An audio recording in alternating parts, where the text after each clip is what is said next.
तर नमस्कार पोट्यो, माझं नाव आहे आकाश आणि मी राहतो हॉस्टेलवर। तर आपल्या वसतिगृहामध्ये सांस्कृतिक आणि क्रीडा महोत्सव तर चल दाखवतो। तर हे आहे आपल्या हॉस्टेलचे पोट्टे आणि हा आहे बाडू। बाडू तर खूप आपले दात दाखवत आहे बघा तुम्ही। आणि हा आपला महेश आपला ग्राउंड तयार करत आहे मित्रांनो। नंतर आपल्या वसतिगृहाचे आले गृहपाल सर आणि सरांनी केली ग्राउंडची पूजा। मग का आम्ही उतरलो ग्राउंडमध्ये आणि केली आपली कबड्डी चालू। हा आहे साहिल भाऊ, हा खूप आम्हाला लाता मारत होता, आमच्याच्यानं याला काही पकडणं झालं नाही। हे आहे विजय भाऊ, हे आम्हाला काय सांगण्याचा प्रयत्न करत होते आम्हाला समजलंच नाही। मग चालू झाली आपली व्हॉलीबॉल। एक बघा आमच्या हॉस्टेलचे पोट्टे मस्त उडू उडू मारत होते। व्हॉलीबॉल संपला आणि मग लगेच चालू झाली रस्सी खेच। हे बघा पोट्टे इकडून तिकडे वळत होते आणि तिकडले इकडे वळत होते। क्रीडा संपल्यावर मग आले प्रमुख पाहुणे सांस्कृतिक कार्यक्रमासाठी। मग मित्रांनो प्रमुख पाहुण्यांनी सुद्धा दीप प्रज्वलन केले।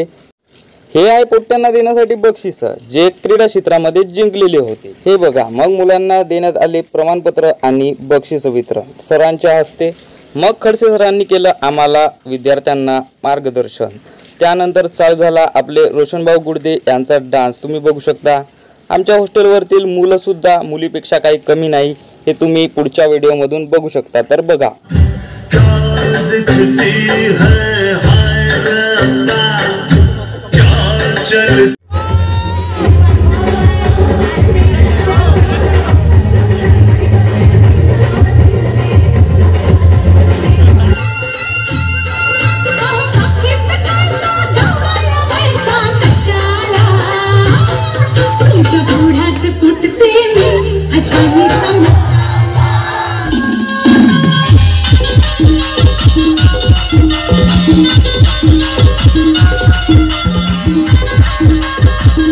मग का आपल्या कार्यक्रमाचा शेवटचा टप्पा म्हणजे जेवण। तर आम्ही मित्रांनो मस्त जेवण केलं, हे बघू शकता तुम्ही। वैभव मस्त हसत होते। मग हे का हो पोट्ट्याला भेटली पनीरची भाजी, मस्त खुश झाले पोट्टे। मग का पोट्टे मस्त जेवण करायला लागले। हे बघा हे आहे चिंटू मस्त झालं म्हणताय। तर चला मित्रांनो आपण भेटूया आता पुढच्या ब्लॉगमध्ये।